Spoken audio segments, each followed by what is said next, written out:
Hello, Bravo bosses, and welcome to the Bravo Investigator podcast with me, your host, Dana. On today's agenda for Reality Roundup, we are talking Love is Blind, The Bachelor, Teen Mom, Real Housewives of Beverly Hills, and Southern Charm. Let's get into it.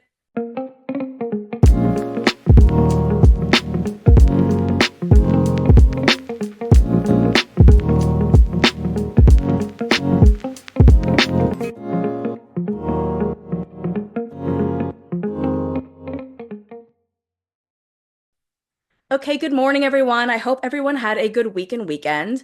I didn't. And to be honest with you, I think this is going to be a shorter episode, despite the fact that I always say that. But today, especially, I'm just feeling really down, if I'm being honest with you guys. It's a really dreary weekend here in Toronto. That's not the reason, but the reason being, I'm just feeling very frustrated about this podcast. Obviously, those of you who've been listening for a long time know that I really care about this, and I feel like, especially in the last month or so, I feel like I've really gotten my flow, my beat. Like, I'm starting to talk more about personal stories. I'm starting to talk longer and have more of an analysis. So I feel like I've really just sort of gotten my groove, my flow. And then I just keep getting all these negative comments and not necessarily like negative against me, but like there's some comments about there being like a tapping sound in my Shep Rose episode. I can't hear it. There was like two comments about that. So I went back to listen. I did everything I could. I don't hear it. And now I'm so frustrated because something that, I worked really, really hard on and took a long time for me to put together, some people couldn't enjoy because of a technicality. And it's just frustrating. So this is nobody's fault. I'm just voicing to, my friends, my BBs out there, my Bravo bosses. I'm just feeling very frustrated because I work so hard at this. I want this so much. And I just hate when there's something that's like out of my control. If it was in my control, I would redo the episode. I mean, literally, if I could buy a new mic, if that's the issue, and re-record the episode, I would do that. That's how much I care about this. And I just feel frustrated when these things happen because it's something I work so hard on. And I'm sure you guys can all appreciate that in your own lives, things that you do in your lives that you work really hard on and that maybe you don't get the appreciation or feedback on, which I get. And I know I'm just being a little bitch right now, but just let me vent, okay? As a Jewish woman, we love to complain. We love it, okay? So this just brings me into my element. But I think I'm gonna make it a shorter episode just because I'm just like not really feeling it. So we have a lot of great stories to talk about. And I also wanted to let you guys know something kind of crazy because if it ends up, you know what? I'm telling it to you because it's so crazy. It's so crazy that it probably won't end up happening. So I'm just going to tell you because it's just not going to happen. So here's the truth. Way back in December, Carl Radke from Summer House said that he would do my podcast, and I was so excited. And I know there's lots of you out there who don't like Carl Radke, but regardless, like Carl Radke was going to do my podcast. That's a big deal. That's a big Bravo Lab. That's an OG. That's huge. And it is now almost April, and he still has not done my podcast. And this is not his fault whatsoever. There are so many hoops you have to jump through. Like, I've been emailing back and forth with his assistant. They've asked for questions, then they've asked for revised questions. Then they're like, maybe if the publicist approves it. And during this period of time, he has done like 20 podcasts. So I have no idea how this works. So he posted an Instagram story the other day of Kyle going to Toronto to do some DJ gig and that he's going with. And I DM'd him. I'm like, Carl, that's where I live. This really sucks that we can't podcast together. I know it's not your fault. It seems like there's a lot of hoops, but have a great time in Toronto. So he writes back and he's like, hey, Dana, I'm so sorry. It's not my fault. These things are super strict. I'm really, really sorry.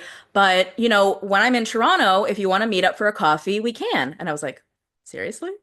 So we are allegedly meeting up for a coffee on April the 3rd. And if we do, I will do a full report right after the fact, okay? I took the afternoon off of work just in case it happens. The reason it might not happen, and again, it'll be no fault of his own. He's going to be doing some press with Hey You. Then I'm sure he'll get pulled into this, that, or whatever. And then he'll keep postponing and postponing. And then it just won't end up happening. Totally fine if it doesn't happen. But I just wanted to share it with you guys as like the idea that this was going to happen. And then again, if it happens, I will let you know. Okay, let's get into our stories for the week. So we are starting with Love is Blind, and I know you're thinking, how are we still talking about Love is Blind? But I'm still feeling some of these characters. They're still doing interviews, and if there's any little tidbit that I feel like we're gonna get from it in addition, we might as well try. So I listened to Lauren O'Brien on the Not Skinny But Not Fat podcast, and I really like Lauren. I think she had such a shitty situation with Dave, but I think she's actually a really cool, good girl, and I think she's gonna find someone amazing. But some of the highlights that we got out of this in terms of like new information, and I'm sure maybe you guys have heard this already, she did end up dating another guy from the pods named Scott, after the fact, and they actually ended up having to tell Dave about it and like not really get his permission, but the guy Scott was friends with Dave, so they had to tell him. But it turns out that they're better as friends. And what else did she say that was sort of interesting? That the hookup guy, he apparently tried to do interviews. So I thought he was. Like, I remember the You Up podcast said that, like, Jared Freed said that the guy had messaged him. So this name, what is this guy's name again? Dan Nides, I think is his name. So this Dan Nides guy, I remember him trying to reach out to Jared Freed, but I didn't think he was trying to do interviews. Like, so he was reaching out to other podcasts to see if he could be a guest, which is not how podcasts work. The podcast hosts reach out to you. It's just so funny. So, but she's saying that even at the end of the day, he has now maintained on social media that they were casual. So, despite all of this hubbub that he created to try to ruin Lauren's life and her potential marriage, he is now just being like, oh no, no, we were casual, never mind. I mean, I don't know if you guys saw the shit that he was posting on his Instagram. Like, he had his own cast photo where it said, like, Dan Nides looking for love 37. He had this video that he made up that made it look like he was going to be doing a podcast interview. He was putting on headphones and somebody was saying, like, are you ready to talk now? And then there was this video of him, like, appearing on stage. Um, it was a spoof of something, but and he like added Nick Vile saying maybe I am delusional Nick Vile, I guess, as a response to when Lauren went on the Vile Files. Like, this man is unwell. Like, I don't even think it's funny. I think he's very unwell to go to these lengths to try to ruin Lauren's life and then at the end be like, yeah, it was casual. So this guy's just insane. And she mentioned that the whole cast were together recently because they were doing some press, and that with regards to the whole Monica, Joey, Sarah situation, that Ben and Joey were cool. The whole weekend they were hanging out, they were friends, so she didn't see any issue on that end. Like, she knows obviously that Sarah and Monica aren't cool and that Joey and Monica aren't cool, but she thinks that Ben and Joey are fine. But then after the fact, she said that Ben started doing all these TikToks, and kind of making it look like it isn't cool. So I was like, wait, what is she talking about? So I went to look at Ben's TikToks and he has this video that he made of like Joey, Sarah, and Monica all hanging out like in the past or something like that. And he's like, oh, it didn't seem like it was an issue then, which is annoying. And if you look at some of his other TikToks, there are things like, just looking away with captions being like, oh, the stress of being a reality TV person. I mean, there definitely is something coming out of this season, and not necessarily this season, I would say maybe every season, where the cast members who may start off being very normal, regular people then become really sucked into the social media of it all and how the public perceives them, which I understand there is a lot of public perception. There's a whole audience that watches and they have a lot of thoughts, but it definitely seems like each of these people, characters, whatever, continue as they do interviews to sort of change their narratives and come off a different way because they're realizing how the public backlash is making them come off to the point where they're changing and changing and changing so much that we're not even sure who they were in the first place. Like Ben went on AD's podcast, What's the Reality? What's the reality? What's the reality? Sorry, I really like the song she has for that. And she was asking him what his beliefs were, right? And his answer was very media trained. I don't remember exactly what it was, but it was very like, I've spoken to someone, not Jimmy, and I've gotten some good advice about how to answer these questions, which again is fine, but it's interesting that these people are now getting like media training when they are no longer on TV and are supposedly never going to be on TV again. He also on the podcast tried to clarify some of the stuff with Sarah and what happened with Nashville. So he said that in terms of them getting married at the altar, he knew that she was going to say no and he was going to say no. So they had talked about that the night before and they had talked about that they were going to date after. The thing is, though, he didn't know that she was going to make that comment that she made when he was like, oh, yeah, we're going to date after. And she was like, we'll see. So that threw him off, which is understandable. That would throw me off, too. He also didn't know all the reasons that she had for not saying no. He, like, all the things that she said on TV about, like, his beliefs and the YouTube thing, all of that, he didn't know. For him, and this is news to me, She actually apparently wasn't working at the time. She was living in Nashville, I guess, not doing her travel nurse thing yet, and hadn't worked. And for him, he said no because he wanted to see her work. He's never seen her work and he didn't know what their real lives were going to be like. Now, Joey said something like that about Monica, and I kind of flipped back on that. I'm like, who cares? What does that have to do with your relationship? And some commenters were coming back at me saying, like, it does have a big impact because how you deal with stress at work will definitely impact your relationship and how you go through that relationship. And I think that's fair. I'm definitely the kind of person who comes home crying from work sometimes. And I would definitely need the kind of partner who could support me through that. So I think that's interesting and fair, but it's interesting that neither of them seem to have spoken to each other about why they were saying no at the altar. It seems like they both thought it was because they just needed more time, or the other thought the other one needed more time, but both of them had like legit reasons. And now there's still this whole discrepancy about whether they broke up or not, whether he was supposed to go to Nashville with her. She says she thought they were still together. He thought they were broken up. That's why he removed her from Find My Friends. He says that no, like she ghosted him, didn't make him a priority, and he says that he has receipts to prove that they didn't agree to go to Nashville together. He then removed her from Find My Friends because he had thought they had broken up. So the saga continues, I guess. I do kind of still want to see what happens with these people. I don't know what it is. It's funny because, like we have said so many times, this has been the most boring season we've ever had. But I could watch these like non-couple couples, these people, for a little while longer. I mean, that's what all those other side shows are for, right? Like Perfect Match. And there's a whole bunch of new ones now too, called like, there's one called like The Balloon. The Balloon, I think. I don't know. There's gonna be like all of these crazy Netflix competition shows coming up. Okay, so we have a little more No Love Is Blind news, and this is like, I feel like the first time we're getting some previous news from a previous relationship that is now broken up. So I don't know if you guys remember Mark Cuevas. He was with Jessica Batten in season one of Love Is Blind. Jessica Batten was like our favorite love to hate person. She was the one who wanted Barnett the whole time. She wasn't into her partner. She was giving her dog wine. She was crying the whole time. She was being like such a hot mess. She is now married with a baby and like good for her. But everyone felt so bad for Mark during the whole season because he seemed to really love her and it seemed like he was really, really trying. And correct me if I'm wrong, and, send me a DM. Don't leave me a negative review. Correct me if I'm wrong, but didn't he cheat on her? I feel like it turned out after we had been feeling so bad for this guy, it turned out during the whole Love is Blind, living together portion that he was cheating on her. Then, right after the show ends, he starts dating someone immediately, impregnates her immediately. They get married immediately. Now they have two kids. And this past weekend, we got, you guessed it, black screen, white writing with this. Hey everyone! After a lot of thought and conversations, Aubrey and I decided to part ways a few weeks ago. This wasn't an easy decision, but we both believe it's the best path forward for our individual growth and for our family. Our top priority will always be our boys. We're committed to co-parenting with love, respect, and teamwork so they feel supported and secure every step of the way. As we begin this new chapter, we kindly ask for your understanding and privacy, especially for the sake of our children. We truly appreciate your support and respect during this time. With gratitude, Mark and Aubrey. So right after that, his wife then comments on that post and writes, "This is news to me, LOL." And the public is like, what?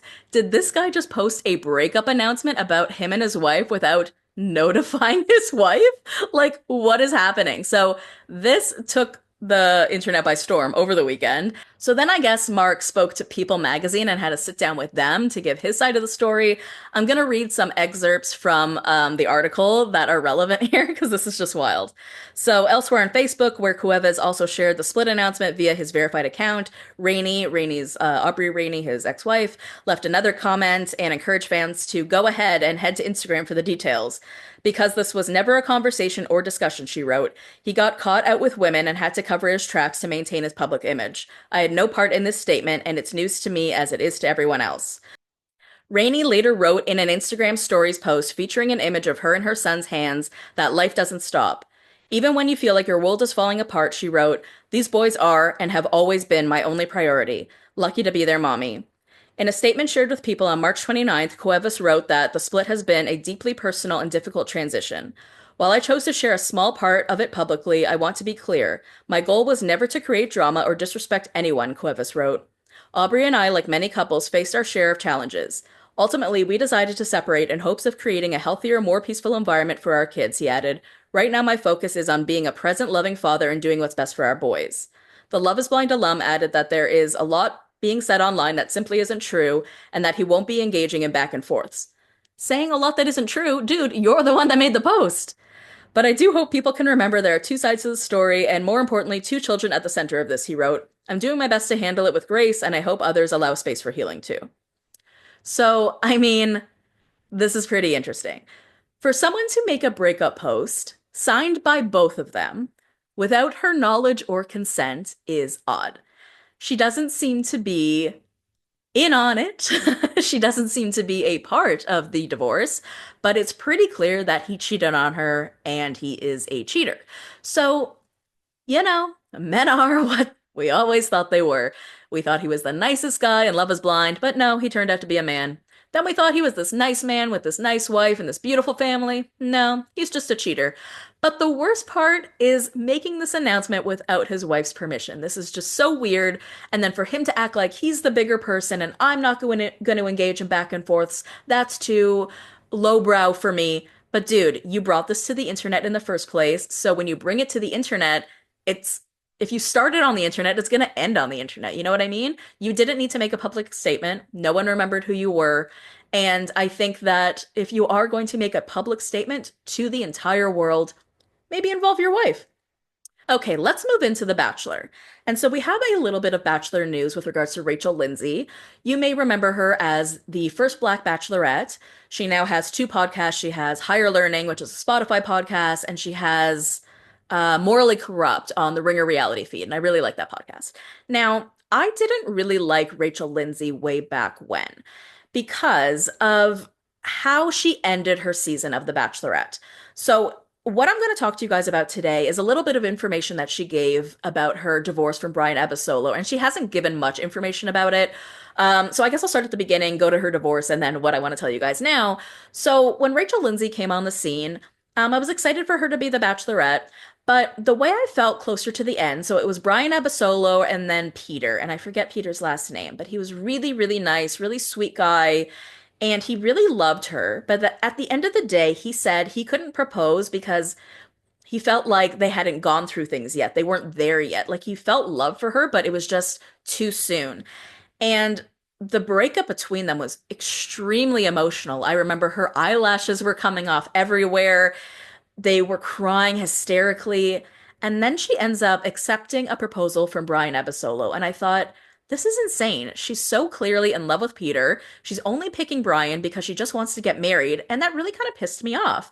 And what pissed me off most about it was the way she treated Peter after the fact. Like it was either after the final rose or something like that. She treated him like he was slow or there was something wrong with him that he couldn't get there. Like she kept being like, "It's okay.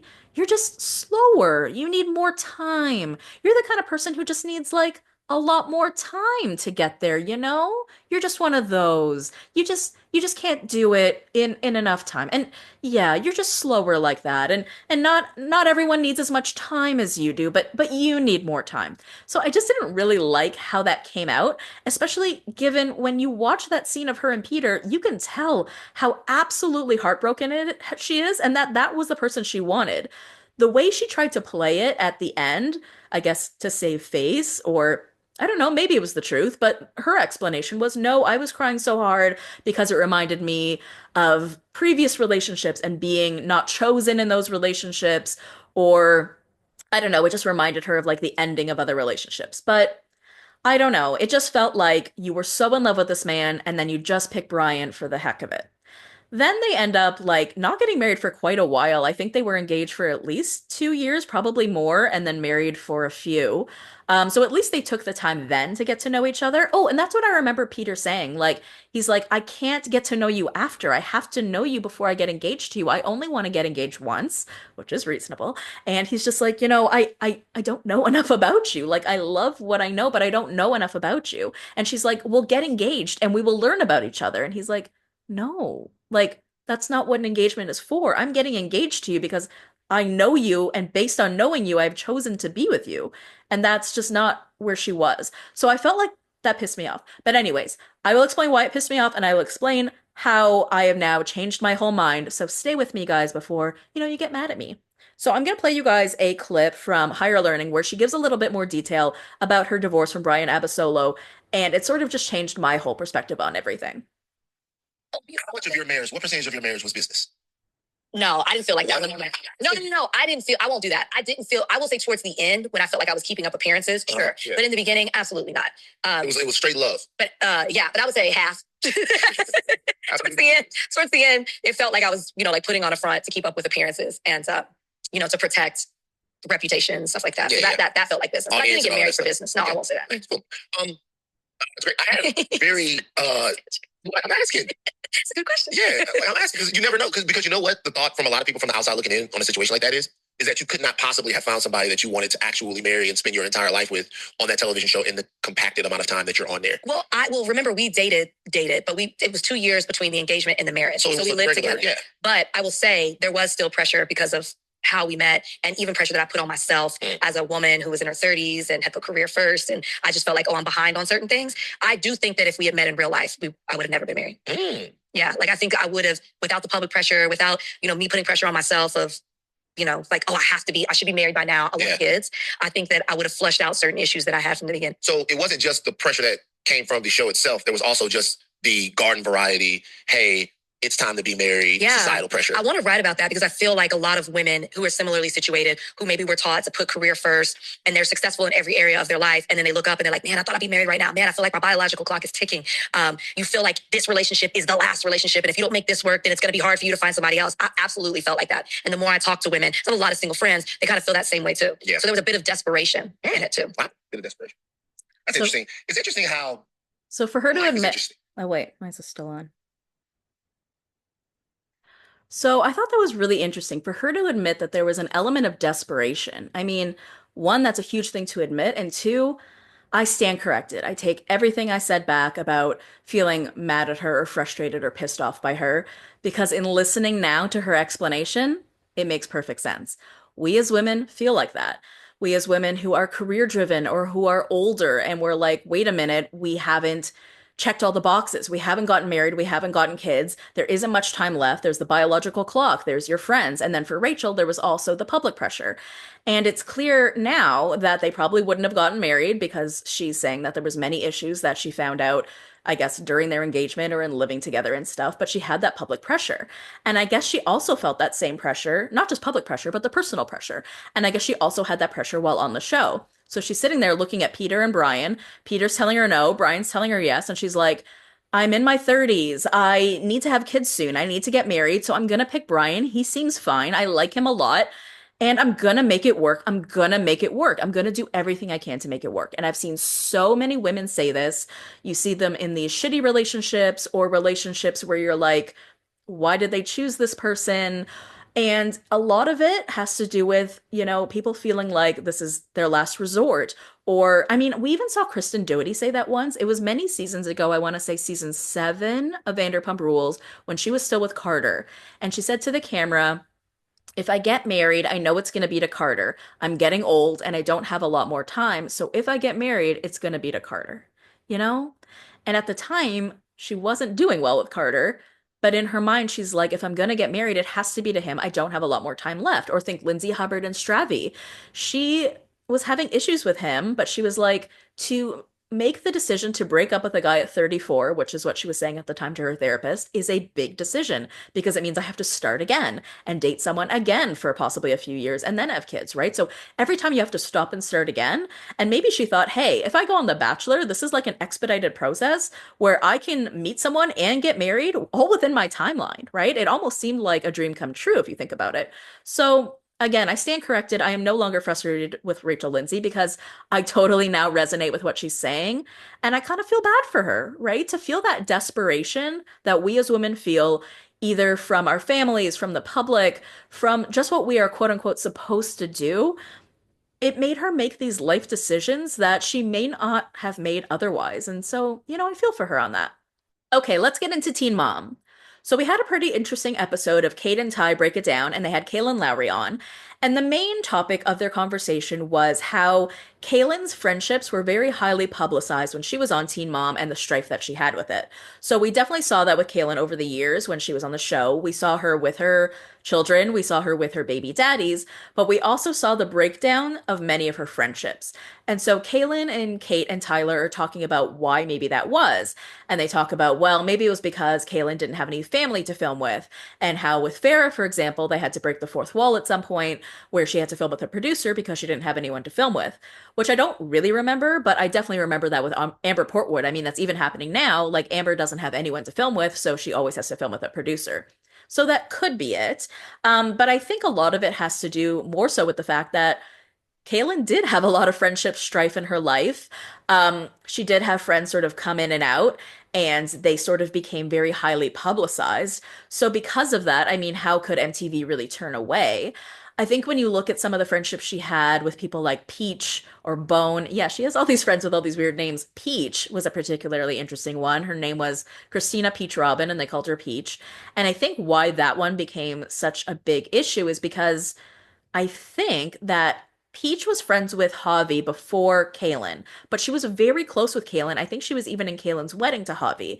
So when it came out, or allegedly, that Kailyn cheated on Javi while he was deployed, I mean, Peach was like running amok on the internet about it, and then there was a lot of back and forth between the two of them. But I think because Peach was friends with Javi, and Javi is Kailyn's husband slash baby daddy slash whatever, it's all interrelated, so it's all very important for Teen Mom. While Kailyn is saying in this episode, you know, Chelsea had the same friends the whole time, Leah had the same friends the whole time. I don't really know why they didn't focus on those people, and I think it's because there just wasn't that strife going on, right? Like Kailyn was literally like Xing friends left and right. Now, she explains it may seem from the outside that it's all her fault because she doesn't seem like she can keep a friend to save her life. And hey, listen, I can't keep a friend to save my life, so it's funny that I look at her that way. I'm just like, dude, there's obviously something wrong with you if people keep leaving you. But what she says, and she had some interesting points, is like, it's not always my fault. I mean, she said that there were certain people who would come on camera, for example, that would film with her and then would want money or would want a following, and then they turned out not to be who she thought they were. Or they would go to the media and rat her out. And she says that anyone that's done that, anyone that's gone to the media is dead to her. So, fair enough, right? I mean, if people are you think that they're your real friends, you've been friends with them for a long time, and then they go against you and they go to the media. I mean, that's a huge thing. And that being said, though, I really feel like Kailyn has always had a very difficult personality. I think a lot of that has had to do with her mental health issues. And I think that even if the friendships didn't break down 100% because of her, I think that she had a lot to do with them because of the way that she communicates with people, which can be very aggressive. And she is also very quick to throw people out of her life. So if someone were to do something small, I could see Kailyn just being like, get out of my life, you're not worth it. And again, if you think back, this could have a lot to do with people coming in and out of Kailyn's life, like her mother coming in and out of her life, her not really having family. So it could be like her defense mechanism. But get this, she actually gets her friends to sign NDAs, okay? So Caitlyn and Tyler were like, why? Like, why would you have anyone in your life that you can't trust? And this is so like Lala Kent coded. Like, who are you to need an NDA? But she's like, she does it for protection. But then Caitlyn and Tyler, being so Caitlyn and Tyler, they were like, well, if someone backstabbed us like that, we would like out them on social media and we would make it public and we would make it like a whole thing. And it's like, of course you would, Tyler. That is so you. Okay, and then Farrah Abraham, who just decides to come out of the woodwork here, there, and whatever to start attacking her cast members and just pretty much anyone she sees around. This is just what she loves to do. This is a story that she posted about Tyler a few days ago. She said, when you're a horrible dad, immature, and let your ego get in the way of living a great life, Tyler, stop embracing negative stimulus and take accountability.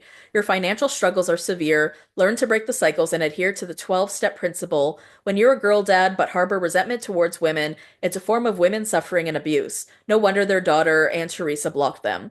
I wish their brother-sister trauma bond would break for a moment, allowing them to reparent themselves and stop putting their children at home through disgusting, disturbing, and abusive behavior towards women, which is widely known and seen. I pray for their children that they don't grow up in a hateful and egotistical egotistical like their incestuous parents. What the hell? She's so insane. And then Tyler responds, I feel so honored to have a novel dedicated to me from someone I forgot even existed until yesterday. That's the thing about Farrah. She thinks people are like attacking her. She's so Janelle Evans coded in a way, where it's like all she does all day is think about her ex-castmates and tries to like attack them online, when in actuality, they're not thinking about her. And I'm gonna tell you guys this little story. I didn't even want to like address this because I didn't want to give it light, but in this vein, a couple weeks back, I posted a clip from my podcast where I talked about Farrah's comedy show, and then I guess someone sent it to her. She found it. She then like posted it to her story and wrote across it like this hating arse bitch doesn't even know what comedy is. I talk about you in my show, which like how could she talk about me in her show? It was like several weeks ago. And then put a link to it. And then in my Instagram post, she like put a link to like her comedy show, and people kept commenting to her being like, girl, you keep talking about female empowerment, yet you're coming after this podcaster who didn't say anything bad about you. So, I mean, I laugh, but I think Farrah's unwell. I think Farrah has always been unwell, so I really shouldn't laugh. But I think people are too afraid of her to do anything about her. She doesn't have a good relationship with her parents. She doesn't have friends. I don't think she has any real people in her life. So, I don't know. I wish Farrah the best, but she makes me very nervous. Okay, so let's move on to the Valley. Jax Taylor has been Jax Tayloring all over town. He did an article with Us Weekly, he did a big interview with them, and he did a big episode on his podcast, In the Mind of a Man, clapping back at what Brittany Cartwright has said. I just think that given that the Valley is starting, oh my gosh, in like a couple of weeks, I think he's really, really, really just trying to do any damage control that he can think of. At this point, we know he's a piece of shit, though, so I don't really know why he's trying so hard. He also knows he's going to come off looking bad this season. He has said that. I think he just needs to just let it be at this point, but he's just running to every outlet that will listen to try to tell his side of the story to see if maybe he can make things come off not as bad as they seem, but they're gonna be bad. I mean, they're gonna be bad. I mean, I couldn't be more excited, but they're gonna be bad. So I'm gonna read you guys this article from Us Weekly that Jax did, and it's called Jax Taylor Talks Rock Bottom, Status on His Marriage, I'm Only Here Because of My Son. God. Okay. The Valley's Jax Taylor, self-proclaimed number one guy in the group, was forever the loudest voice in the room, a force to be reckoned with.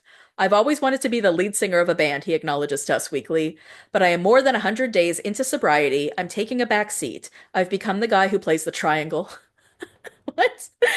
Where is he getting these analogies?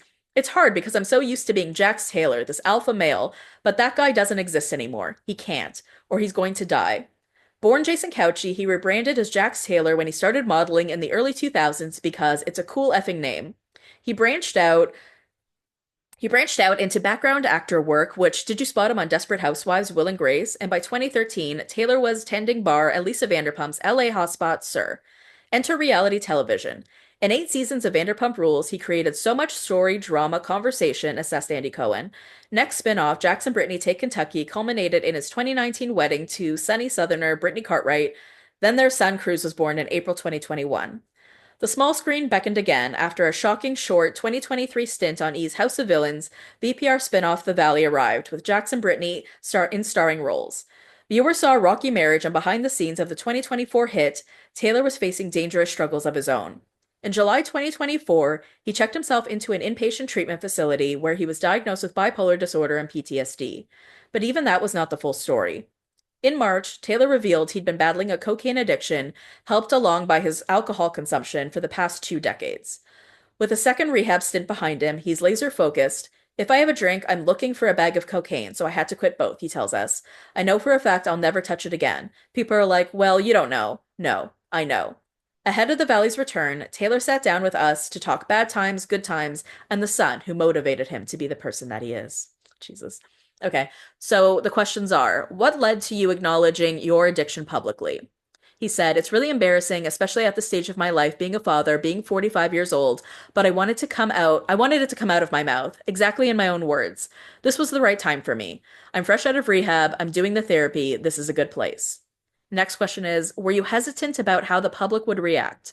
And he says, if you've watched me on the show, you could tell there was something going on. I didn't hide it that well. I don't really care what people think. This is for me and my son. Seeing that I'm doing this, hopefully other people can come out and say they're struggling with issues too. Here's the thing. I think a part of this is doing this whole sobriety journey for his son, for himself, for sure. But I think a part of it is he really is enjoying like being a motivational speaker or being something to other people. So if he can be a voice for someone else, if someone else can follow what he's doing to better themselves, he loves that. So I think he's really holding on to that. It says, how many days of sobriety have you completed now? And it says, I'm between 107, 110, somewhere in there. I try not to count anymore. I just wanted to make it to 100. That was important to me. Now, I am not an alcoholic or a sober person, but from what I'm told, people know the exact number of days that they are sober and that they do count and that the counting is really important. So take that for what you will, but I thought that was really interesting. Then another question is just, how are you doing? And he says, my life has changed dramatically. I'm probably the healthiest I've ever been. I feel the best I've ever been. And I don't put myself in situations I'm not comfortable with. I know it's weird because I do own a bar, but I'm a very strong person. If I say I'm not going to do something, I'm not going to do it. I don't think that's true. The question is, what's changed? And he says, I have an addictive personality. So when I stop one thing, I dive into another. I go to the gym. That's my sanctuary. I love to lift weights, look at different fitness regimes, eating routines. It's fun to me. That and my podcast, In the Mind of a Man. Then there's a question, what was a specific breaking point, or was there a specific breaking point that led to you getting sober? And he said, after my separation, I found out that Brittany was talking to my friend Julian. It was a serious slap in the face. I brought that person into the circle. When I found out, I collapsed. And the question reads, was that your rock bottom? And he said, no, that was earlier when she left in early 2024. I was in my house by myself for months. I wasn't eating. I was drinking and doing enough cocaine to kill a small horse. I went on a full-on tear. I was so depressed. I felt like I lost everything. The devil on my shoulder was louder than the angel on my shoulder. The question says, in the trailer for the new season, we see her reacting to a thong on the bathroom counter. What's the story? We did these bar crawls. Oh, I remember those. They were like $400 each. They sold out right away. They were doing like Vander crawls. They went to like all the Vanderpump restaurants last summer. I remember this. And girls sometimes left us things.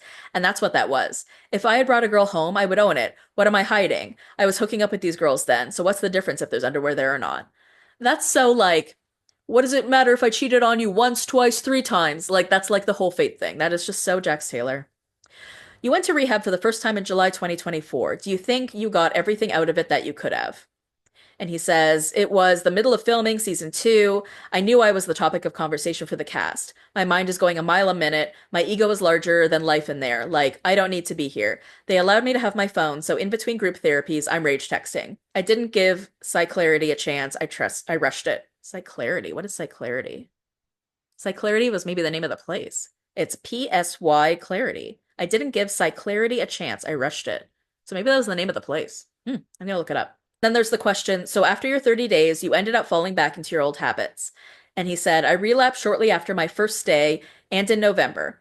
Brittany's phone was plugged into my car. I saw another man's name and lost it. Unfortunately, my son was in the car. I had flashes of everything you're not supposed to do as a parent. She was like, he needs to go back. I didn't put up a fight.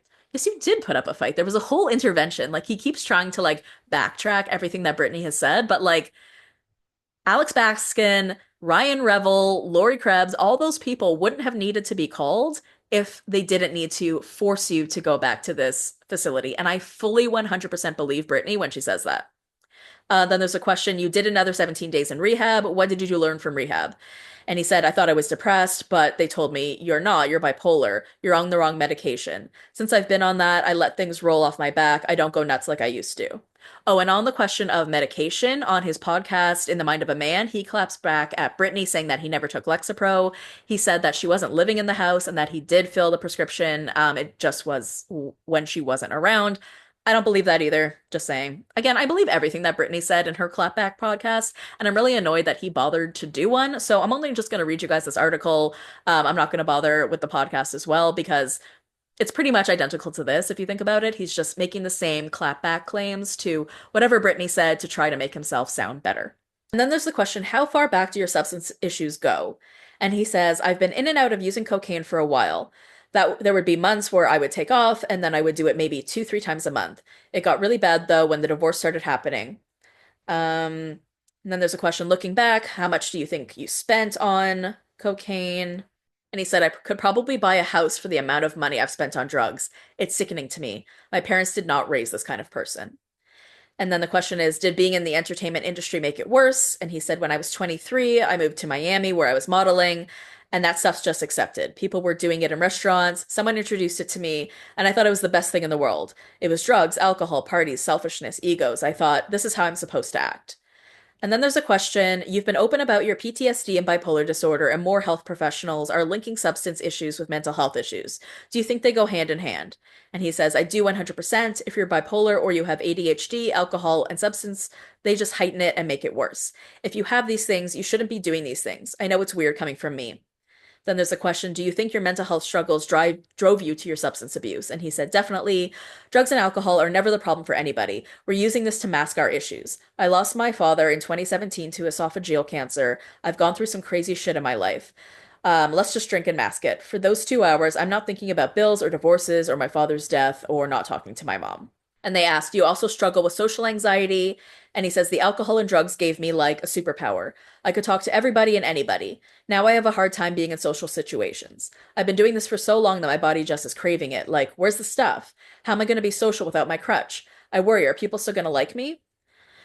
I don't want to feel bad for him on this, but this is something that I feel like a lot of addicts struggle with, where they feel like their substance is what made them fun. We even saw James Kennedy talk about that. And they worry about, am I going to be a fun person without these substances?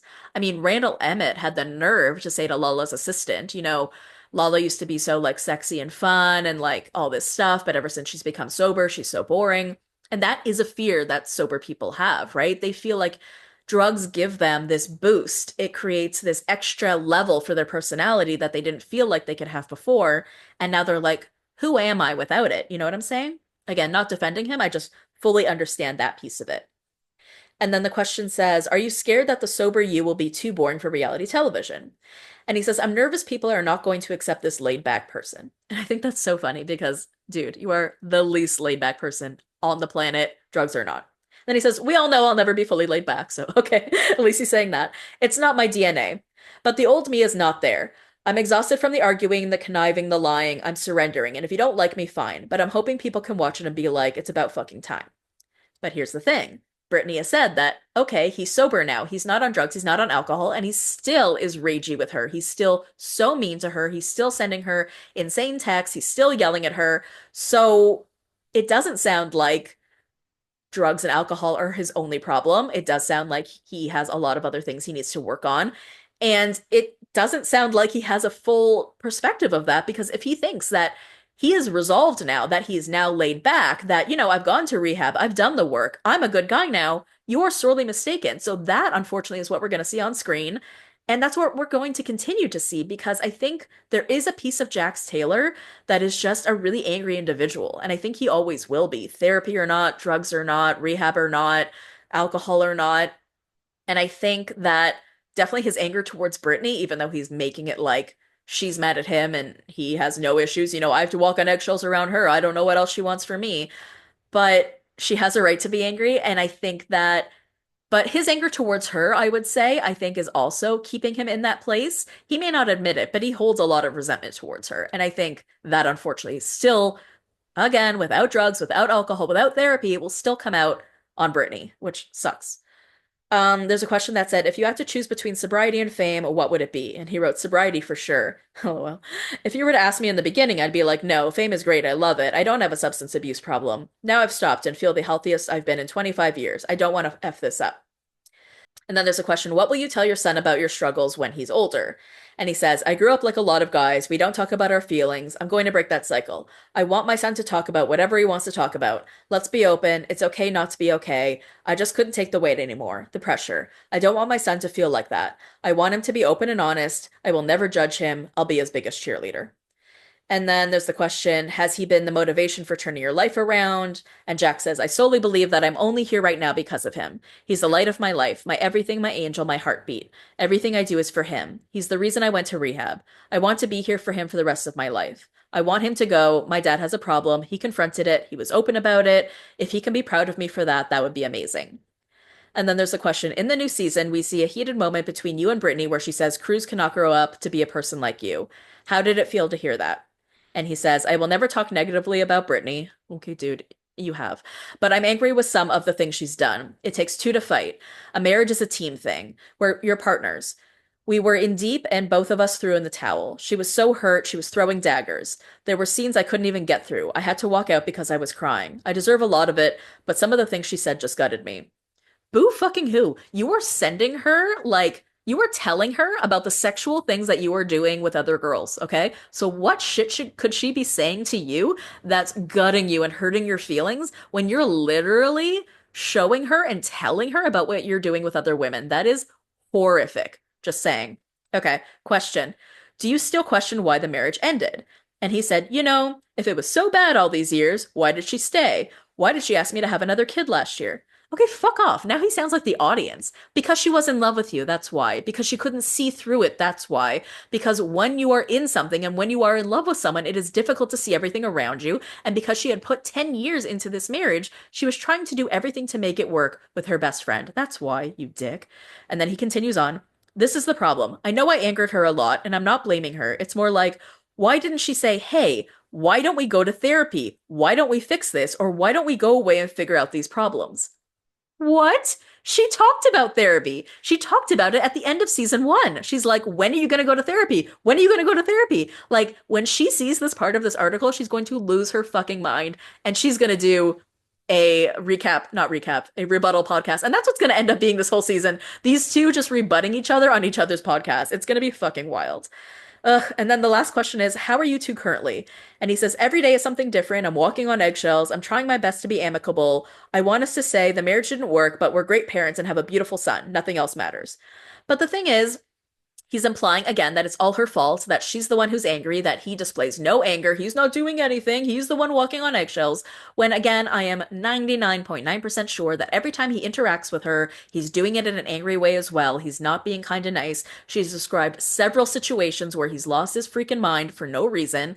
Oh, and there is one thing that I do want to mention from In the Mind of a Man that he did confess to that is different from this article. So in Brittany's rebuttal podcast, she talked about a time where Jax came into the room after a night of getting high and he was coming down from his high. She had been with Kristen the night before, hanging out. They were in bed really early, like 9 p.m. And when he came into the room in the morning, he starts screaming and yelling at her, which is the day that she actually ended up leaving, with a full-on lie. And I knew it was a lie because if Brittany says it was a lie, but I couldn't believe he actually admitted it. But the lie was that he walks into the room and he's like, I just spoke with Luke. Luke texted me and said that you and Kristen were talking shit about me all night, and he was freaking out about that. And this was a lie. Now, he admits now that it's a lie, and he says that he made up this lie because he was trying to catch Brittany in a lie. He says that he knows that Brittany was talking shit about their relationship to Kristen because she always did stuff like that. And so he was trying to get her to admit it by making up this lie. That's insane. You're trying to catch her in a lie? She's not lying. She said she didn't talk about you that night. And even if she did, that's fine. He ends up going on and on. Sorry, I am going to talk a bit about the podcast because now I remember something else that he said. He did end up kind of going on and on about how unfair it was for her, for him, that she keeps going around and talking about their relationship to all of their friends. But here's the thing, that is what we as girls do. I understand why that's upsetting because he feels like he's just being shit talked all around town and he wants to keep it private. He did the same thing, honestly, in season 6 with Faith, because I'm rewatching that right now. Every time Brittany is having a moment with her friends and they're really being supportive of it, he's like, but this is between us. It doesn't matter what everybody else thinks. And I think he doesn't want other people's opinions or other people to get in her head because he wants what he wants. He wants it to come off a certain way. So he doesn't want everyone to know about the relationship because he doesn't want people to know, like, if Brittany tells Kristen that Jax is, calling her fat, for example, he then can't rein in that situation, and he knows that Kristen is then gonna like amp Brittany up and get her even more mad about it, which she should.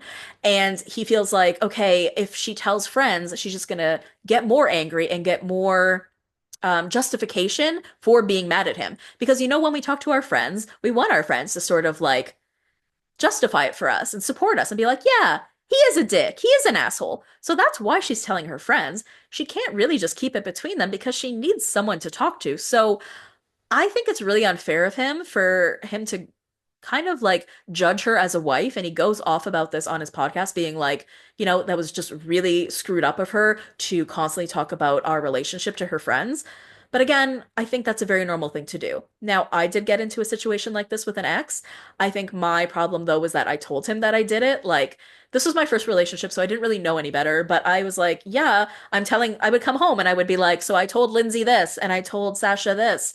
And he would get so upset because he'd be like, why are you talking to your friends about like our problems? Because now he also felt like whenever they look at me, they're gonna like think of those things, which again, I understand. But I have to talk to my friends. So again, the only bad I think I made was telling him about it, telling him that I was telling my friends. So that's all I want to say on the Valley. And then let's move into the Real Housewives of Beverly Hills, which we're just going to talk about quickly because Garcelle has made her exit from the show, which was really upsetting to a lot of people. Not so much to me. She's not so much like my favorite character in the world. I don't think she's done a lot this season, which I think is fair because we all go through seasons in life. Like a season on a show is the same as a season in life. We all go through seasons where we have a lot going on and seasons where we don't have a lot going on. So I'm not sitting here being like, oh, Garcelle didn't show us enough of her life. I don't think that's the situation. But I also just feel like there isn't just much for her to show in general. Like I really liked her storylines when it came to her son Oliver, but there's only so much she can disclose about her son's life. So she is moving on. So I'm going to play you guys her exit statement from The Real Housewives of Beverly Hills, and it sounds like she left on very good terms. Guys, so I have some news. I've decided to leave Beverly Hills. It's been a wild ride. I mean, some amazing things have happened, and some hard things have also happened, but it's been a ride nevertheless. One of the reasons why I'm leaving is my family, my boys. Their last year of high school is next year, and I want to be a part of that. And Jade is starting a new career, and I want to be a part of that too. And secondly, I have the most exciting projects that I am developing, producing, and acting in. I can't tell you anything right now, but you'll know soon. Um, I just want to say thank you to Andy Cohen, to Bravo, NBC Universal, Evolution, 32 Flavors, the producers, the crew, and of course, the ladies. Andy Cohen says I can come back anytime. The door will always be open. So you never know. I might pop back in sometime. To the fans, I want to say thank you so much. You guys have cheered me on, supported me, and sometimes even fought for me or on my behalf. It means a lot. And I hope you guys will continue on this journey with me. It's not goodbye. It's see you later. So see you later. So it's interesting because Sutton's only ally was Garcelle, and Kyle doesn't really give anything. Erica, while I really liked her sort of peacemaker role this season, she didn't really give anything either. So a lot of people are talking about maybe this being time for a reboot. I hate the idea of a reboot. I think it's fine if we're going to bring in a few new people and do it that way as opposed to full reboots because I feel like full reboots just do not work. I feel like whatever Atlanta's doing worked just by bringing in a few new people. We've done that in other shows. So I think it's possible because, I mean, guys, I didn't even recap the finale because I thought it was just so boring. So if that's where we are with the Real Housewives of Beverly Hills, I don't blame Garcelle for leaving because it sounds like she has way bigger and better things to be doing. But it's also cool that she can come back. I mean, we don't know what's ever going to happen again with Ultimate Girls Trips or if we could see her on another franchise or something like that. But it sounds like she's good with Bravo, and I wouldn't mind seeing her back in future, but it might just be at a different point in her life or like a different time. Okay, let's move on to Southern Charm. And we have an exit there as well. Leva is leaving. So that's fine. I mean, she's going to continue on with Southern Hospitality. She has more of like the Lisa Vanderpump role on that show. And she hasn't really done much on Southern Charm, which isn't like a dig at her. It's, again, the same thing. If you don't have much going on in your life, it is what it is. So I'm just going to read you guys her statement that she made on Instagram. Hi guys, I wanted to let you know that although this year was so fun, I'll be stepping away from Southern Charm this year on great terms. I'm in a place now in my life where I want to have time to focus on boys and my joys, and need time for a life reset on what is aligned for me. I don't have a very salacious personal life to share, but I do have a lot going on, and frankly, I'm working on some pretty cool stuff that I hope to share more of soon. I love my friends on Charm, wish them the best, and I'll show up when they need me. Maybe you'll see me at a party or two throughout their new season. When you will see me on Southern Hospitality in full force, where I can focus my energy on the business and the show that has really found its footing this year, thanks to the fans, the Bravo bloggers, and the GOAT Network, NBC at Bravo TV. So this isn't TV goodbye, just maybe a you'll see me a little less. Love y'all. So that's fine. I mean, I think she has a good recognition of where she shines, and I think she shines in the business realm. She dominates King Street in Charleston, and I think that there is a lot of TV that we could see throughout that. Not just Southern Hospitality, but what about some of her other establishments, Bourbon and Bubbles? I wonder if there's like interesting people that work there too. So Leva has a lot going for her, but maybe not so much as the actual reality TV character, but more so the big boss, right? And I love that for her, especially if she takes on a more fulsome role than Lisa Vanderpump does, because I don't mind seeing someone act like a boss bitch in the scene. I want to see it and I want it to be authentic. And in a little bit more of Southern Charm news, which I did mention the other day in our recap episode, Craig Conover is seeing someone. Now, I did kind of want to let the public let this lie and just let him have a quiet relationship, but they won't do that.